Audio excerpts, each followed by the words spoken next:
Let us start with the new lesson, magnetism. You all must have seen the magnets, isn't it? Magnets always gets attracted to the iron, and it is a good conductor for attracting the magnets, and it will attract the metals or other materials which are the property of attractive metals like iron, cobalt and nickel. The attracting property of a magnet is called as magnetism, and it is either natural or induced. There are two types of magnets also. It will be artificial as well as natural magnets. The branch of physics which deals with the property of a magnet is called as magnetism. The earliest evidence for magnets are found in a region of Asia Minor called as Magnesia. Okay, so it is found in a region of Asia Minor called Magnesia.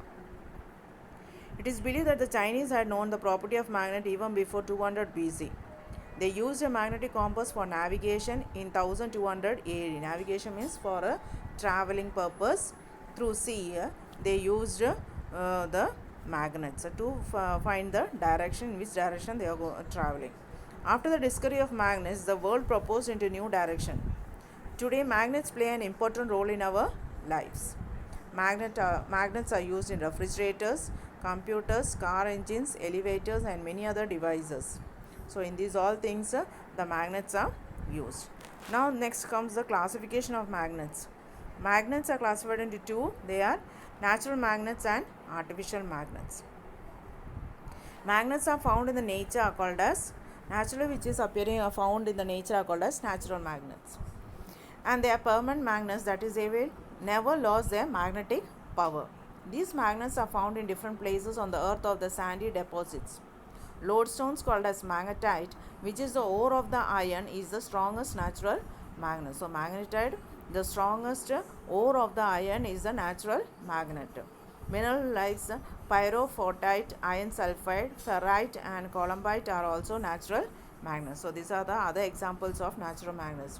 But the which is the natural magnet is the iron oxide, and its name is lodestone. It is the strongest natural magnet. Okay, then do you know there are three types of iron ores? They are hematite 69% of iron, magnetite 72.4% of iron, and siderite 48.2% of iron. Magnetite is an oxide ore of iron with the formula Fe2O4, Fe3O4. Among these ores, magnetite has more magnetic property. So these all are having the magnetic property, and natural magnets are more magnetic properties. Artificial magnets or the man-made magnets which are formed, which are manufactured or which are made in laboratories and factories are called as artificial magnets, and these are man-made magnets. Artificial magnets can be made of various shapes and dimensions. Their examples are bar magnets, U-shaped magnets, horseshoe magnets, cylindrical magnets, disc magnets, ring magnets, and electromagnet magnets are some of the examples of artificial magnets. Artificial magnets are usually made up of iron, nickel, cobalt, steel, etc. So these are artificial magnets. There are bar-shaped magnets, U-shaped magnets, horseshoe magnets, cylindrical magnets. But these all are made up of how? With the iron, nickel, cobalt, steel, etc. Alloy of the metals neodymium and samarium are also used to make artificial magnets. Now next comes the difference between how to differentiate the natural magnet and the artificial magnet. These natural magnets, these are found in nature and have irregular shapes and dimensions. There is no definite shape for the natural magnets. The strength of the natural magnet is well determined and difficult to change. The strength means the power of the magnet or the power of magnetism. That means the attraction power is determined by and is difficult to change of the natural magnet. These are long-lasting magnets. So the natural magnets are long-lasting magnets. That means the magnetism power will not go very fast. They have a less usage, and they have very less usage. There are artificial magnets are man-made magnets. They are made up of different shapes and dimensions. Artificial magnets can be made with required and specific strength. According to our wish and well, we can give the magnetic power required specific strength. These properties are time bound. So these artificial magnets, they have a separate time how long the magnetism effect will be there in that, because it is artificially made. They have a vast usage in day to day life. They have a very big usage in our day to day life. What? The artificial magnets. Know your scientist. William Gilbert laid the foundation for magnetism and suggested that the earth has a giant bar magnet.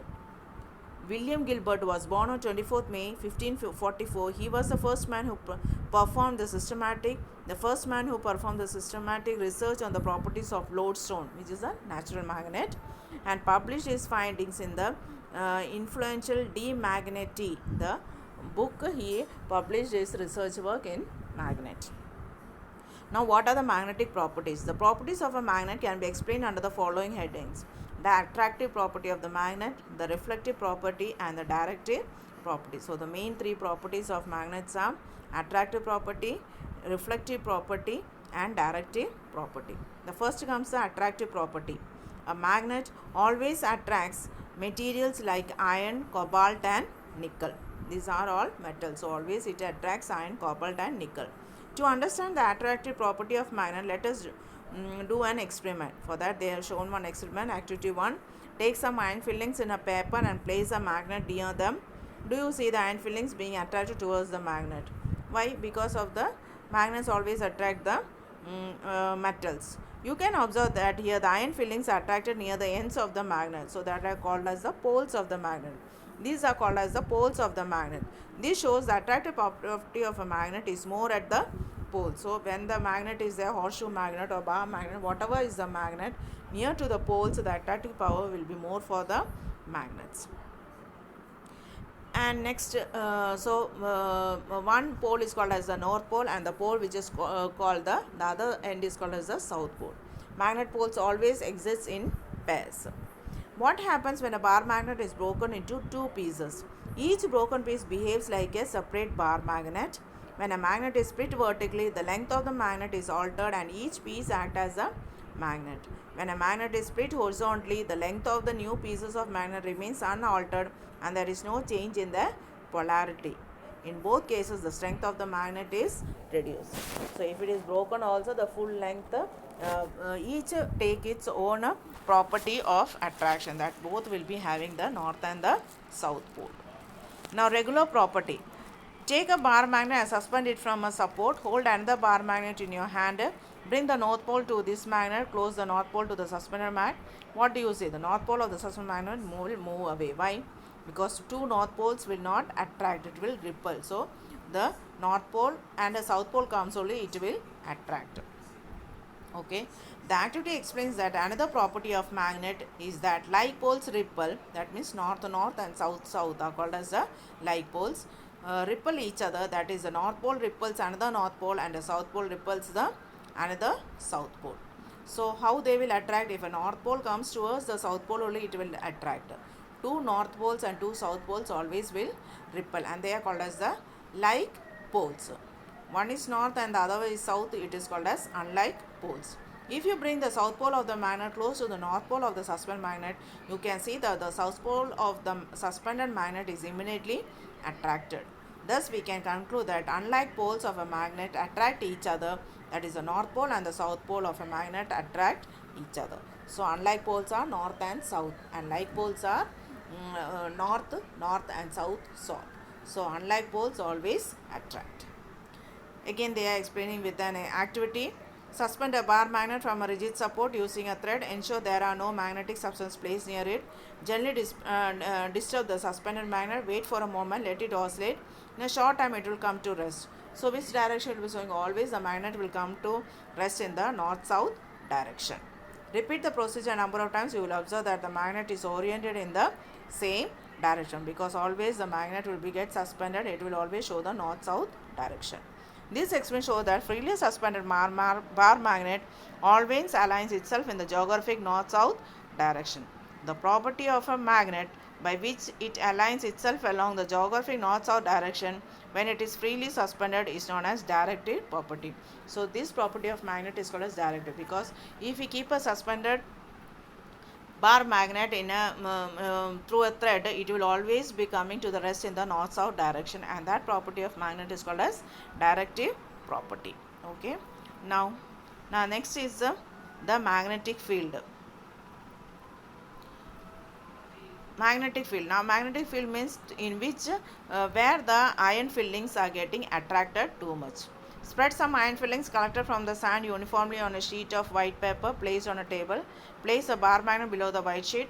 Gently tap the table. What do you see? You can observe from the experiment that iron fillings are arranged in the form of curved patterns around the magnet. The space around the bar magnet where the arrangements of iron fillings exist represent the field of the influence of the bar magnet. So how the iron fillings are attracted towards the pole, and it will be in that what power they are attracted, that will show the strength of the magnetic effect of that magnet. Magnet field is defined as the space around a magnet in which its magnetic effect or influence is observed. It is measured by the unit Tesla or Gauss. So magnet field is always measured in a Tesla or Gauss. So this is the magnetic effect or magnetic property or magnetic property of magnets. Now tracing the magnetic field. How we can trace this magnetic field? Learn in the next class. Thank you, students.